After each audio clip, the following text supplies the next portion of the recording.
Boa tarde. No último dia 7 de agosto, a Lei Maria da Penha completou 10 anos. É considerada pela Organização das Nações Unidas, a ONU, uma das mais iluminadas legislações do mundo no combate à violência contra a mulher. A lei é um marco e trouxe mudanças positivas na forma como a justiça combate e pune a violência de gênero.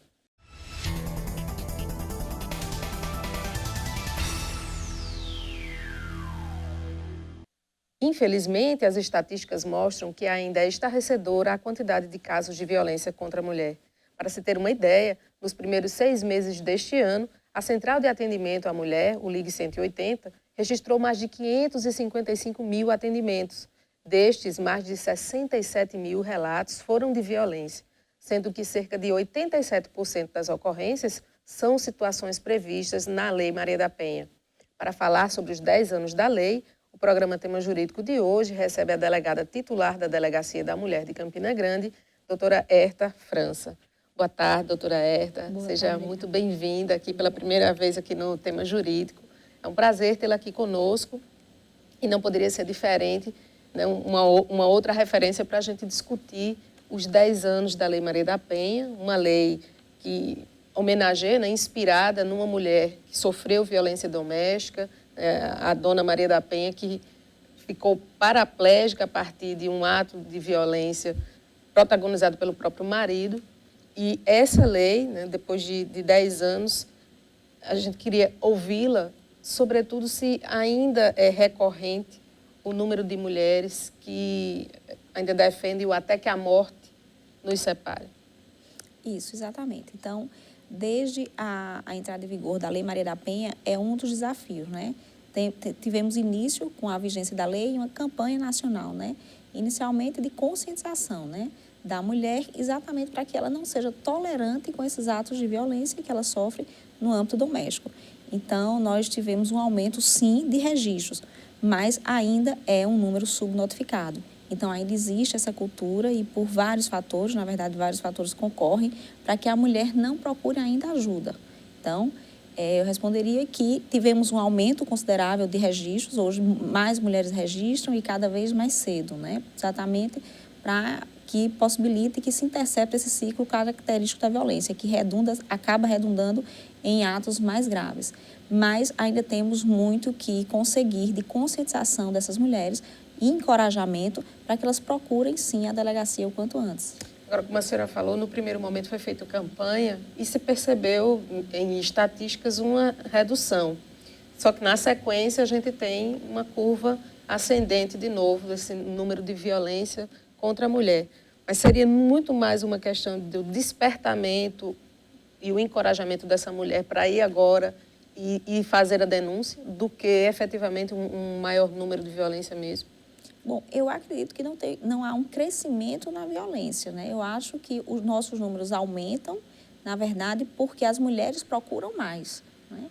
Então, inclusive, em que tempo ela procura, a gente percebe na delegacia que se antes ela procurava já em uma situação avançadíssima de violência vivenciada, hoje elas procuram no estado bem inicial. Porque o ciclo da violência característico que é estudado, ele é um ciclo progressivo. Então, começa com os primeiros atos de violência, pode ser a violência psicológica, né? Todo ato de sofrimento psicológico, de controle, de retaliações da vida da vítima, progride para violência moral, né? Os xingamentos, aquelas situações que vão minando a autoestima da mulher, fazendo com que ela acredite que só ele é o companheiro que ela pode contar, que vai ajudar a resolver os problemas. Isso aí vai progredindo até uma violência física e o estado mais avançado. Então, a gente percebe que dentro desse ciclo, ela tem procurado cada vez mais cedo. Mas existem casos desse primeiro ciclo mesmo, de registro no primeiro ciclo, da violência psicológica, as mulheres já estão percebendo essa violência psicológica como sendo uma necessidade dela de buscar essa ajuda? Sim, sim. Então, é exatamente. A Lei Maria da Penha, porque quando a gente fala em violência, há uma tendência a fazer uma associação à violência física. E aí, a Lei Maria da Penha, ela traz expressamente, e isso ampliou a ideia de violência, como sendo violência psicológica, moral, física, patrimonial e sexual. Então, hoje, ela começa a se conscientizar de que todos esses atos são atos violentos e que ela não pode tolerar, não deve tolerar, até porque eles serão progressivos. Ele pode, em um instante, chegar em um ato de maior gravidade. No caso, como é que está o preparo dos policiais para receber essas notificações e percebê-las como sendo importantes, mesmo nesse ciclo inicial? Bom, as delegacias da mulher, exatamente, elas vêm, assim, incentivadas, fortalecidas pela Lei Maria da Penha, né? E aí, aqui eu aproveito o registro que a Lei Maria da Penha está comemorando os 10 anos de vigência, e a Delegacia da Mulher de Campina Grande comemora 30 anos, né, de funcionamento e de serviço às mulheres.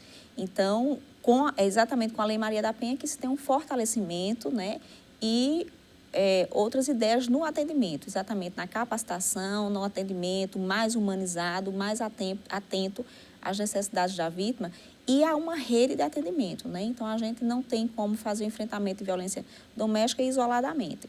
Então, esse primeiro atendimento nas delegacias da mulher, ele hoje tem uma atividade bem especializada. Temos 12 delegacias especializadas de atendimento à mulher na Paraíba.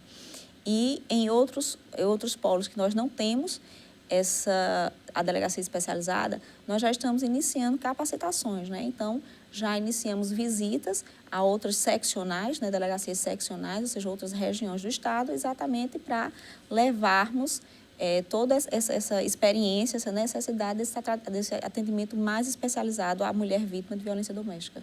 Agora a senhora fala, né, a Paraíba tem 12 delegacias e o mapa da violência de 2015 aponta a Paraíba como o segundo estado, dentro de um ranking aí, segundo estado mais violento, que mais pratica homicídio contra mulheres. O que está faltando para a gente sair dessa posição aí vergonhosa em relação ao tratamento com as mulheres? Exato. A Lei Maria da Penha, ela é uma lei que traz aspectos de prevenção, repressão e assistenciais. Os dados que nós temos na delegacia é de que essas mulheres que registram, nós não temos a posterior morte delas, né? Então, é um dado muito importante para a gente avaliar a eficiência, né, o funcionamento da lei. Então, nesses números de feminicídio, nós não temos esses registros. A mulher que procurou a delegacia, depois ela não veio a ser vítima de um feminicídio. Então, é o contexto todo da lei que eu acho que ainda precisa receber a estrutura necessária. Ela é uma lei excelente, avançadíssima, assim reconhecida pela ONU como uma das 3 melhores do mundo. Então, ela traz, sim, mecanismos importantes e eficazes. Mas aí a gente precisa de toda a estruturação, já que ela também é preventiva, assistencial, né? Então, precisamos também de mais políticas públicas, né? Porque essas mulheres que estão morrendo são exatamente mulheres que ainda não chegaram a procurar essa ajuda, né? Quais seriam precisamente essas políticas públicas que vocês visualizam como sendo necessárias para fechar essa estruturação? Isso, nós trabalhamos em uma rede, né? Então, o enfrentamento da violência doméstica, na verdade, ele precisa de todo o engajamento de uma rede de atendimento. Então, normalmente, o primeiro local onde ela procura é exatamente a delegacia, salvo alguns denúncias que nós recebemos da Central de Atendimento 180. Então, tem sido feito também muitas denúncias diretamente à Central de Atendimento que são encaminhadas para as delegacias que devem apurar. Então, primeira porta, na maioria das vezes, é sim a Delegacia da Mulher. E aí nós temos todos os órgãos que vão trabalhar em conjunto, que a gente precisa desse apoio assistencial. Então, temos CREAS, CRAS, coordenadorias da mulher. Em Campina Grande, nós temos o Centro de Referência Estadual, que tem toda uma equipe multidisciplinar para assistência, e temos um Centro de Referência Municipal, né? Então, são todos esses órgãos que têm que estar fazendo esse trabalho também assistencial e de apoio multidisciplinar a essas mulheres, né? Porque são vários outros fatores que vão levar a isso. Então, dependência econômica, situações emocionais que precisam ser acompanhadas, porque existe a dependência emocional, um dos fatores que ela acaba sem conseguir sair daquela relação. Então, enfim, essas situações precisavam ser amparadas e acompanhadas por outros órgãos, né? E ou levadas a tempo à delegacia, se chegar ao conhecimento do órgão, ou acompanhar paralelamente enquanto a gente está fazendo o trabalho exatamente de repressão a crime que tem ocorrido. Certo. A gente continua daqui a pouco. Vamos para o nosso primeiro intervalo e na volta falaremos um pouco sobre as estatísticas de violência contra a mulher. O Mapa da Violência 2015, divulgado pela Faculdade Latino-Americana de Ciências Sociais, em uma relação de 83 países, aponta que o Brasil ocupa a quinta colocação como país onde mais ocorrem casos de homicídios femininos. Doutora Herta, é um pouco o que a gente falava no primeiro bloco. O Estado ainda está falhando nessa rede de proteção à mulher. Isso, é bem verdade esse posicionamento do Brasil, né? Em quinto lugar no mapa da violência que foi divulgado agora em 2015, o mais recente. Mas é como nas avaliações da delegacia. Então, a Delegacia da Mulher de Campina Grande, nós não temos esse registro, né? A mulher que procurou, que solicitou a medida protetiva, nós não temos depois a situação de morte da mulher. Então, eu ainda acredito que essa situação são exatamente desses subnotificações, são exatamente as mulheres que ainda não estão procurando ajuda e que ainda estão nessa situação de vulnerabilidade, né? Mas não por uma transferência de responsabilidade para a mulher, né? Como se fosse algo individual. Ah, você é vítima porque você não procurou ajuda. Muito mais pela questão dessa ajuda não ter chegado até ela em alguma medida, dessa rede como um todo. Claro que sim, é como a gente já tinha falado exatamente, é um processo de conscientização. A gente vivencia ainda, sim, um resquício de uma cultura machista. Então, essas mulheres que ainda vivem nessa situação é porque são tolerantes, é porque ainda precisam enfrentar várias dificuldades para conseguirem chegar em uma delegacia e registrar. Então, são vários fatores que ela vai vivenciar. Ela pode ser situações financeiras, às vezes vergonha ainda que ela tem de procurar ajuda, falta de apoio familiar. Muitas vezes a família já não aprova desde o início aquele relacionamento, então se afasta e ela sabe que se deixar aquele companheiro, ela está sem o apoio da família. É a situação da dependência emocional. Então, são todos esses fatores que inibem, né, que a mulher ainda precisa enfrentar para chegar e fazer essa denúncia. A ameaça também, então, sempre que ele está cometendo todos esses atos violentos, associado sempre tem uma ameaça, exatamente, de que se denunciar eu realmente mato. Então, tudo isso ela precisa ser conscientizada do que existe, qual é o aparato legal que vai existir, quais são os serviços que ela terá à disposição para conseguir sair desse ciclo de violência. Vocês ainda têm muito registro de mulheres que desistem no meio do caminho, formulam a denúncia, mas depois voltam atrás? Ainda temos, mas na delegacia também já temos diminuído esse número, não é? Então, nós logo no início da vigência já existia bem mais casos assim, então registrava e logo após queria desistir. Nós ainda temos isso sim, mas já está também reduzindo. Já está reduzindo esse índice de desistência no curso do inquérito. Por outro lado, quem está na outra ponta desse processo, como sendo o agressor, né, assumindo esse papel de agressor, esse homem se coloca como uma normalidade dessa violência, numa lógica, né, do patriarcal, de que autoriza ele a fazer uma medida de violência para corrigir um possível comportamento desvirtuado do que se espera como comportamento de uma mulher. Ele chega com esse tipo de justificativo? Sim. Percebemos que sim. Então, exatamente, o perfil desse agressor da violência doméstica é exatamente esse perfil, né? É o perfil ainda que carrega essa cultura machista, né? De dominação ainda da mulher. Então, seja durante a convivência, no controle da vida dela, né? Às vezes até querendo que ela seja tolerante com comportamentos dele, né? Então, às vezes, usuário de drogas, de álcool ou comportamento, enfim, de traições, ele ainda quer que a mulher se submeta. Então, nem aceita que ela não tolere e tente sair da relação, então começam os atos violentos e as ameaças, como, com o término, ele também não aceita, né, que ela encerre aquela relação e inicia todo o processo de violência. Então, é sim o perfil do agressor, é esse perfil ainda machista, que também exatamente há a previsão na própria lei, né, que tem que haver posteriormente, e esse acompanhamento ele tem que se submeter a algum acompanhamento em relação a esse comportamento. Mas não temos ainda é uma coisa que no país ainda não está estruturada, esse acompanhamento do agressor. Tem se voltado muitos olhos para o cuidado com a vítima, o que é extremamente, por óbvio, necessário. Mas, na minha opinião, é também muito necessário que exista também trabalhos exatamente com o agressor. E isso ainda é uma lacuna? Sim.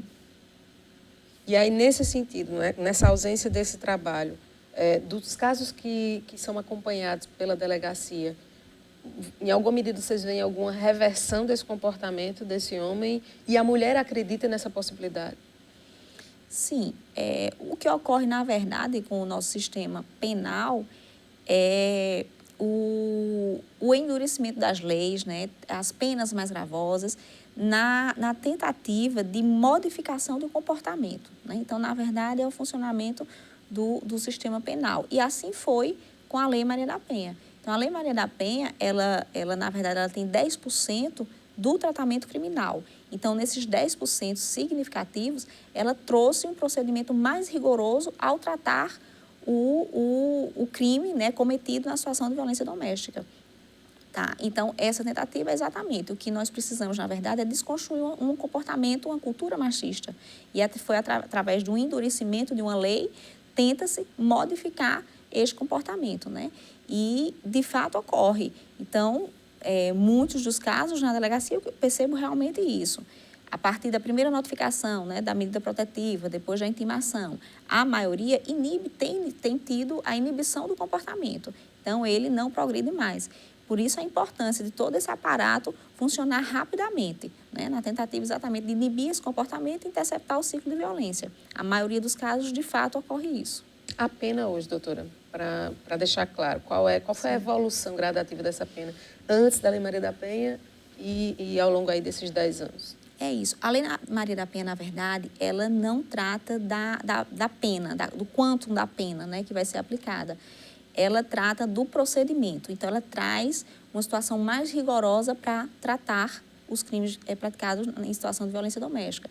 Então, por exemplo, situações de crimes que antes se resolveria com procedimentos mais simplificados, com possibilidades de benesses da lei, como transações penais, não é? Então, isso é impedido com a aplicação da Lei Maria da Penha. Então, todo o procedimento feito, ele é mais rigoroso, possibilita prisões em flagrantes, quando em outros crimes não seria possível. Então, um crime de ameaça, uma lesão corporal de natureza leve, que em outras situações poderiam não ocorrer, com a Lei Maria da Penha, sim, ocorre uma prisão em flagrante. Possibilidade de prisão preventiva, com o descumprimento de uma medida protetiva.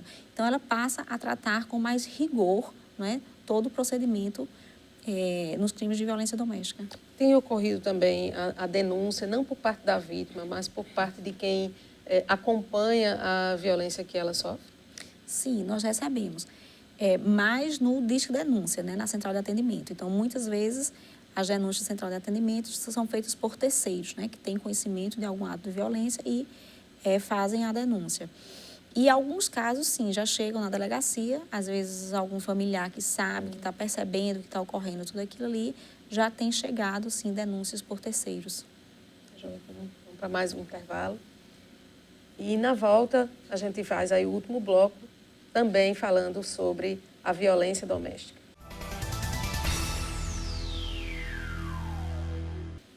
Vamos falar um pouco sobre a realidade em Campina Grande. Doutora Herta, a senhora que está aí desde o começo, né, quando a lei começou entrou em vigor, a senhora também começava a atuar na delegacia. Queria saber um pouco da senhora do perfil dessa vítima aqui em Campina Grande. Que perfil tem essa mulher?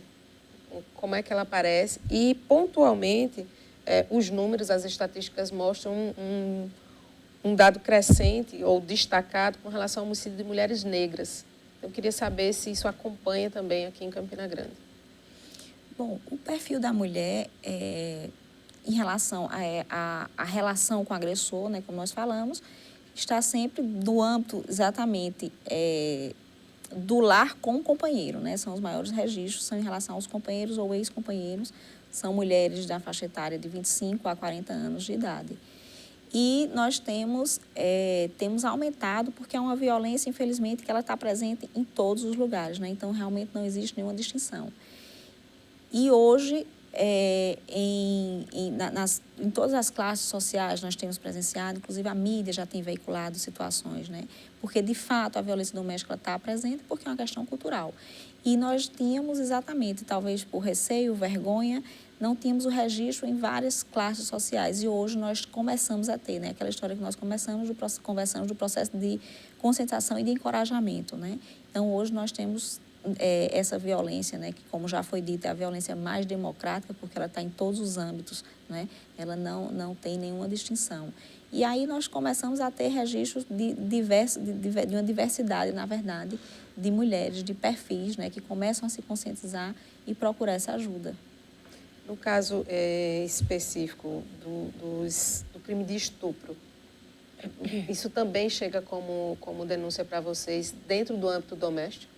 Sim, ocorre também, nós temos, né? Então, existe sim o estupro conjugal, né? Como também temos outros registros com o término do relacionamento, então, não existe a aceitação desse término, existe todo esse processo violento, né? De tentar coagi-la a retomar o relacionamento, inclusive com atos de forçar atos sexuais. Então, nós temos sim esse registro. É também um avanço, né? Porque a mulher, até pouco, também não tinha essa consciência, né? Que isso era também um ato sexual que ela não queira praticar dentro de uma relação conjugal, ela não tinha nem essa consciência de que é, sim, uma violência a ela. E hoje nós já temos esses registros, sim. A gente já citou durante essa conversa mais de uma vez a questão da subnotificação.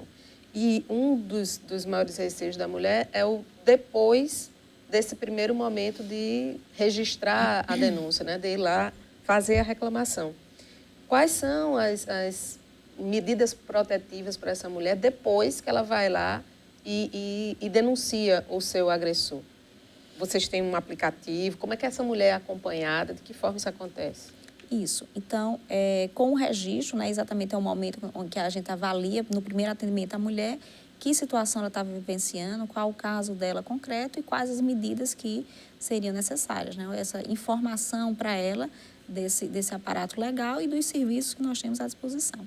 Então, se ela solicita as medidas protetivas, que consiste no afastamento do agressor do lar, impedimento dele se aproximar da vítima, impedimento dele se comunicar, enfim, após o deferimento, quando ela realmente está amparada por essas medidas, nós trabalhamos com dois processos de acompanhamento, né? Então, nós temos uma fiscalização dessas medidas, uma equipe tem realizado a visita solidária a esta mulher, exatamente para verificar acompanhar como está sendo, né, o cumprimento ou descumprimento ou eventual reconciliação, enfim, qual o sentimento, inclusive, da vítima em relação àquela medida, se ela está sentindo que é eficaz, o que é que ainda está faltando.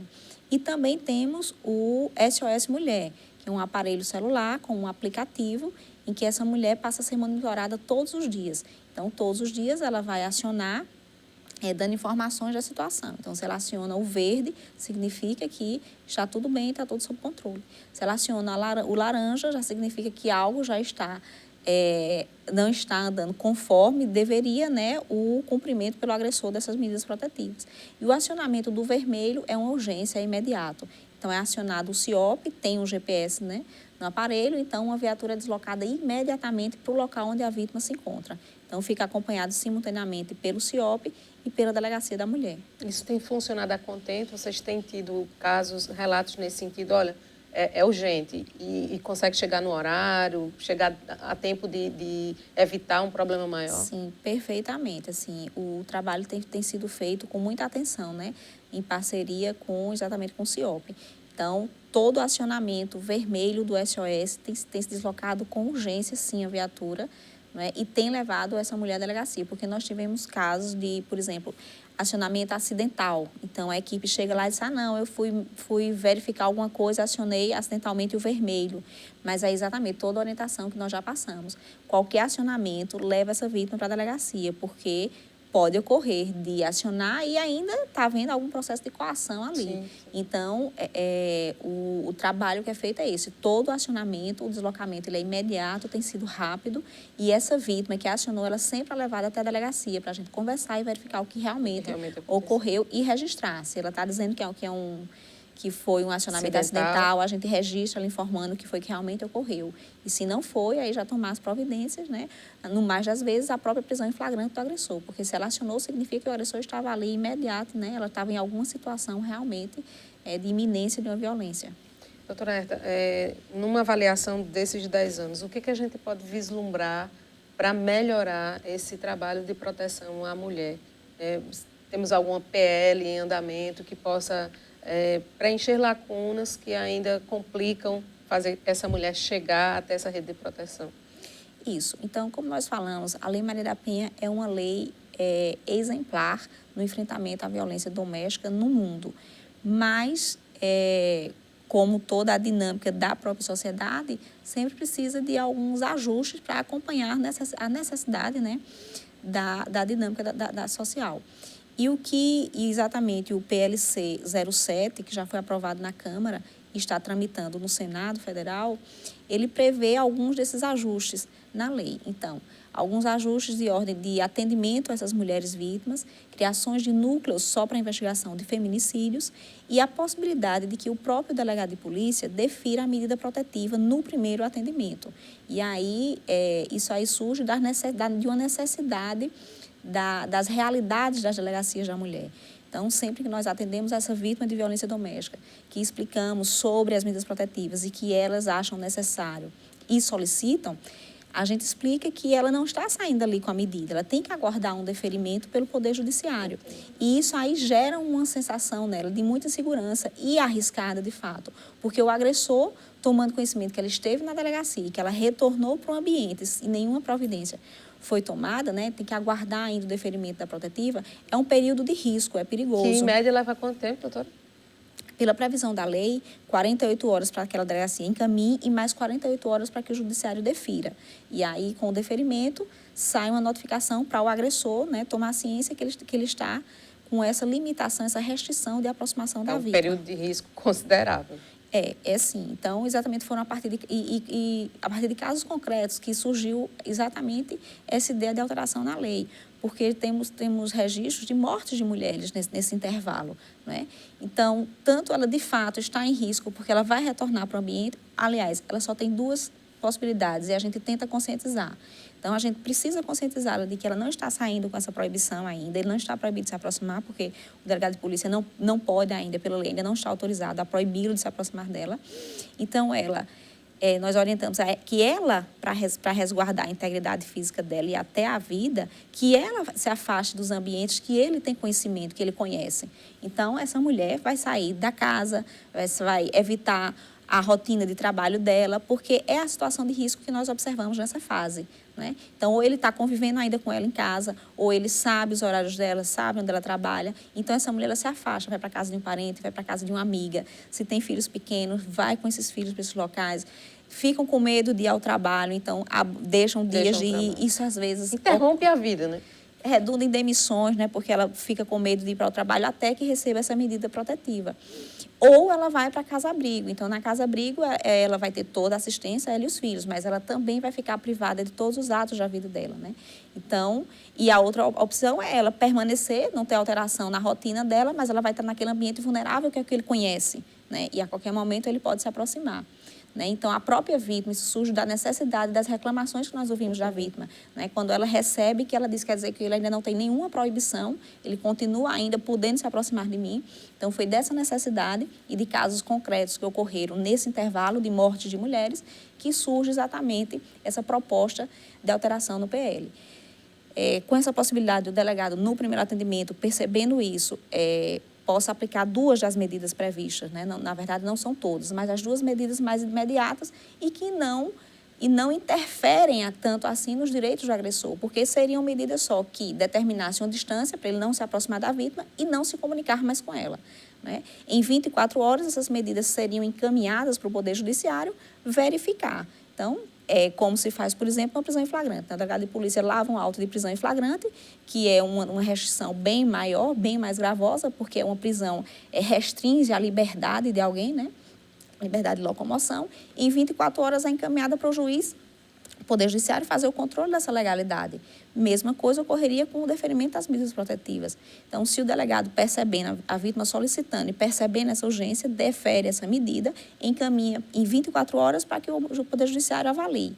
O Poder Judiciário homologaria, se concordasse, poderia acrescentar uma mais gravosa, se ele assim entendesse, ou se ele achasse que realmente não era cabível aquela medida que foi deferida, ele revogaria. Então, em 24 horas estaria no controle do judiciário, mas a mulher sairia já da delegacia com essa proibição e o agressor seria notificado dessa proibição apenas de se aproximar dela e de se comunicar. Um avanço. Tomara que dê certo. Com certeza, nós acreditamos que é avanço, que isso soma no enfrentamento e na proteção das mulheres, né? Mais uma medida que a gente conseguiria proteger ainda mais essas mulheres vítimas de violência. Doutora Herta, muito obrigada pela sua presença aqui no Tema Jurídico. Foi muito importante a sua vinda, né? Eu acredito que estamos colaborando com o telespectador que precisava ter acesso a essa leitura, né? essa análise sobre esses 10 anos da Lei Maria da Penha.